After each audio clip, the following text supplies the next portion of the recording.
Multi-21's in. Yeah, multi-21. The Malaysian Grand Prix is back. Formula One has accidentally rediscovered one of the greatest modern circuits it's ever left behind. Formula One's calendar is rarely static, but few expected Sepang International Circuit to find its way back onto the schedule.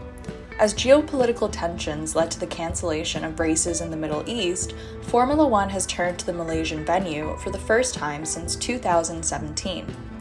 On the current grid, 10 of the 22 drivers have raced at this circuit. Those drivers are Max Verstappen, Lewis Hamilton, Fernando Alonso, Carlos Sainz Jr., Lance Stroll, Sergio Perez, Valtteri Bottas, Esteban Ocon, Nico Hülkenberg, and Pierre Gasly. Perhaps circuits like Sepang are reminders of what we've been missing in Formula One. During its original 19-year run, Sepang established itself as one of Formula One's finest modern circuits, with punishing heat, tropical downpours, and a fast-flowing layout that created some of the championship's most unforgettable races. Initially, the circuit was part of Malaysia's ambition during the 1990s to establish itself as a major international sporting destination under Prime Minister Mahathir Mohamad. Alongside projects such as Kuala Lumpur International Airport, the government commissioned the construction of the Sepang International Circuit. Construction began in 1997, and the person in charge was none other than Herman Tilke, known for redesigning the Red Bull Ring/A1 ring, along with many other circuits. Sepang became Tilke's first Formula One circuit and effectively launched the era of modern purpose-built F1 venues that later included Bahrain, Shanghai, Istanbul, and others. At the time, Formula One was aggressively expanding into Asia, and Malaysia became one of the championship's flagship events. The circuit officially opened in 1999, and Formula One was ready to write a new chapter in Asia. The inaugural Formula One Malaysian Grand Prix became one of the most dramatic races in championship history. Ferrari arrived in Malaysia fighting to keep Eddie Irvine's title hopes alive against reigning world champion Mika Häkkinen. The race also marked Michael Schumacher's return after missing 6 Grand Prix after he suffered a broken leg at Silverstone. Despite being out of the championship contention himself, Schumacher delivered a stunning comeback, taking pole position by almost a second before sacrificing his own race to support his teammate. After leading the opening laps, Schumacher deliberately slowed to allow Irvine through before expertly holding up the faster McLarens behind him. The tactic enabled Irvine to build a comfortable gap while Schumacher controlled Häkkinen's pace throughout the afternoon. McLaren attempted an aggressive fuel strategy to jump Schumacher in the pit stops, but Ferrari race management proved decisive, allowing Irvine to take victory by just over a second from Schumacher, with Häkkinen finishing third. However, celebrations were short-lived. Hours after the race, both Ferraris were disqualified after post-race scrutineering found their barge boards did not comply with the technical regulations. The decision promoted Häkkinen to victory and appeared to hand him the 1999 World Championship before the final race had even taken place. Ferrari immediately appealed the ruling, arguing the dimensional discrepancy was the result of an interpretation of the regulations and offered no performance advantage. The FIA Court of Appeal agreed, overturning the disqualification and reinstating Ferrari's 1-2 finish. Irvine kept the victory, reducing Häkkinen's championship lead and taking the title fight to the season finale at Suzuka. The bargeboard controversy remains one of the most famous and debated stewarding decisions in Formula One history. If Sepang is synonymous with one thing, it's unpredictable weather. Nowhere was that better demonstrated than the 2001 Malaysian Grand Prix. Just 7 laps into the race, a tropical downpour swept across the circuit rapidly. Opening corners became almost undrivable as rivers of water flowed across the racing line, catching out several frontrunners. The Ferraris of Michael Schumacher and Rubens Barrichello slid off at the same corner after aquaplaning. It seemed like Ferrari's race was over. As conditions deteriorated, the safety car was deployed while teams scrambled to switch from slick tires to intermediates and full wets. Ferrari's strategy was spot on. Once the circuit began to dry, Schumacher and Barrichello carved through the field with remarkable pace in the F2001. It was a Ferrari 1-2, with Schumacher finishing in first and David Coulthard completing the podium in third. The race became a defining example of Sepang's fickle weather and how the circuit can transform in seconds. The 2003 Malaysian Grand Prix marked the arrival of Formula One's next generation. Qualifying had already hinted at changing times when Renault's 21-year-old Fernando Alonso became the youngest pole sitter in Formula One history, eclipsing the previous record held by Rubens Barrichello. Alongside him on the front row was McLaren's Kimi Räikkönen, contesting only his 18th Formula One start. Alonso's hopes of victory faded after the first lap when he had contact with Jarno Trulli and dropped down in the order, earning him a drive-through penalty. That left Räikkönen in control, and he went on to deliver a composed, mistake-free performance to claim his maiden Formula One victory by almost 40 seconds over Barrichello. Although Schumacher would reclaim the World Championship later that season, the race felt like the beginning of a changing of the guard. Räikkönen and Alonso had announced themselves as Formula One's next generation of stars, with both eventually going on to become world champions. Volatile weather hit the track again during the 2009 Malaysian Grand Prix. Heavy rain had threatened the race throughout the afternoon, before a torrential monsoon arrived at just past half distance. Visibility rapidly deteriorated to near zero, forcing drivers to cautiously cruise as standing water accumulated across the racing line. After several laps behind the safety car, race control concluded conditions were too dangerous to continue. With only 31 laps of the scheduled 56 laps driven, less than 75% of the race was completed. Jenson Button, driving the newly formed Brawn GP, was declared the winner ahead of Nick Heidfeld and Timo Glock. However, as the required racing distance was not completed, only half points were awarded. This was the first time the FIA had awarded half points since the 1991 Australian Grand Prix. The 2012 Malaysian Grand Prix produced one of Fernando Alonso's greatest Formula One victories. Driving a Ferrari F2012, widely regarded as one of the weakest cars near the front of the grid, Alonso capitalized on changing weather conditions after an early safety car was deployed due to heavy rain.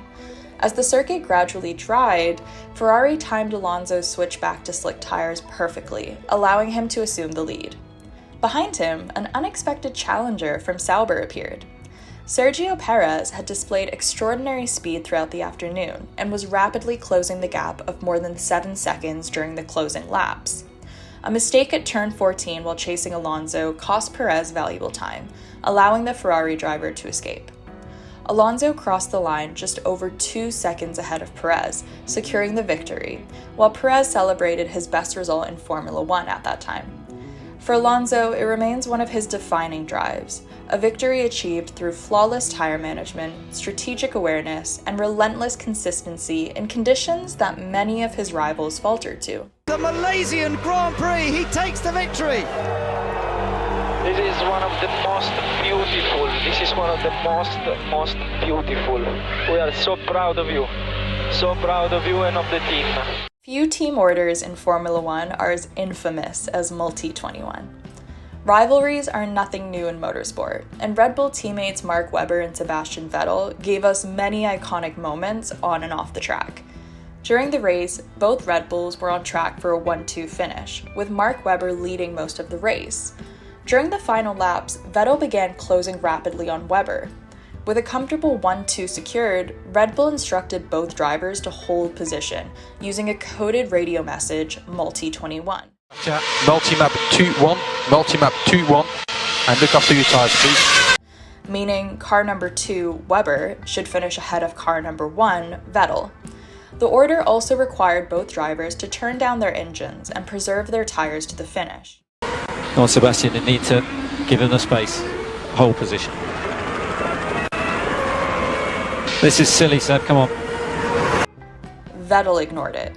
Disregarding team orders, he began battling Webber wheel to wheel, eventually getting past him and taking over the lead. In the cool-down room, Webber gave the iconic line. Multi-21, Tim. Yeah, Multi-21.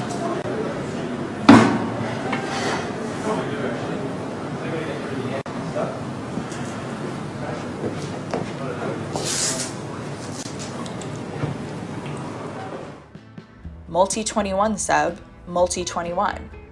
This incident significantly damaged the relationship between the two drivers and showed a clear divide within the team. The last Formula One race at Sepang belonged to Max Verstappen.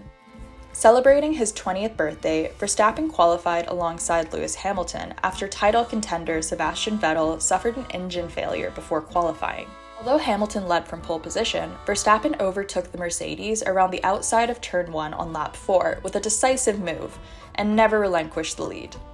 It was Verstappen's second Formula One victory and one of his most complete performances to date. He comfortably managed Hamilton over the final laps despite sustained pressure. Malaysia's contract was not renewed, ending a 19-year run that had begun in 1999. Verstappen's victory closed Formula One's chapter at Sepang on a fitting note. Sepang wasn't simply a circuit that looked good on paper. It consistently delivered some of Formula One's best racing. Tilke's circuit design struck a rare balance between technical complexity and genuine overtaking opportunities, rewarding both driver skill and strategic thinking. The 5.543-kilometer layout featured 2 long straights by a tight hairpin, creating one of the calendar's strongest slipstreaming and braking zones. Beyond that, a series of fast-flowing corners challenged aerodynamic stability, while the circuit's generous width allowed drivers to experiment with different racing lines and attempt overtakes in places where most modern tracks offered only a single viable option. Unlike many contemporary circuits that became processional as regulations evolved, Sepang consistently produced competitive racing across different Formula One eras. Whether during the V10, V8, or hybrid era, the combination of heavy braking zones, medium and high-speed corners, tire degradation, and multiple overtaking opportunities meant races were rarely predictable. Yet the circuit's greatest challenge wasn't its layout. It was Malaysia's unforgiving climate. Race weekends regularly unfolded in air temperatures exceeding 30 degrees Celsius, while track temperatures frequently climbed beyond 50 degrees Celsius, placing enormous stress on tires, brakes, power units, and the drivers themselves.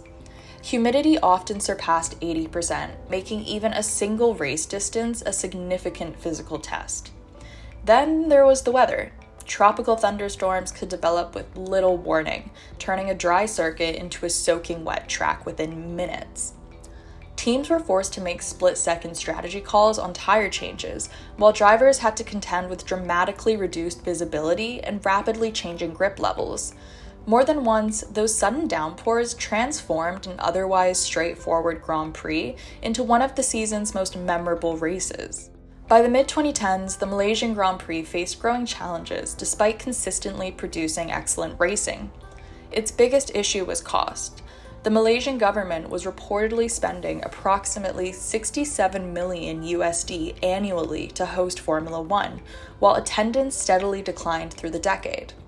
What had once been one of Formula One's most popular events struggled to fill the grandstands. The arrival of the Singapore Grand Prix in 2008 also altered the landscape. Marina Bay's spectacular night race quickly became one of Formula One's flagship events, attracting larger international audiences, greater commercial interest, and extensive global television coverage. With 2 races held just a few hundred kilometers apart, Singapore increasingly overshadowed Sepang as Formula One's showcase event in Southeast Asia. Government priorities also shifted. Malaysia's MotoGP consistently attracted larger crowds at a fraction of Formula One's hosting cost, making it more attractive as an investment. Faced with rising sanctioning fees and diminishing returns, the Malaysian government chose not to renew its Formula One contract after 2017. From 2018 onwards, Bahrain inherited Sepang's position as Formula One's regular early season destination. The Sakir circuit has undoubtedly become one of the championship's strongest modern venues, regularly producing excellent racing and memorable championship moments. Yet, Bahrain and Sepang represent 2 very different philosophies. Bahrain rewards strategy and tire management on a wide, forgiving layout, while Sepang added another unpredictable variable that no engineer or strategist could ever truly master: the weather. That is perhaps why Sepang has remained so fondly remembered throughout its absence. It wasn't nostalgia alone that kept fans calling for its return. Time and time again, the circuit produced racing that became woven into Formula One history.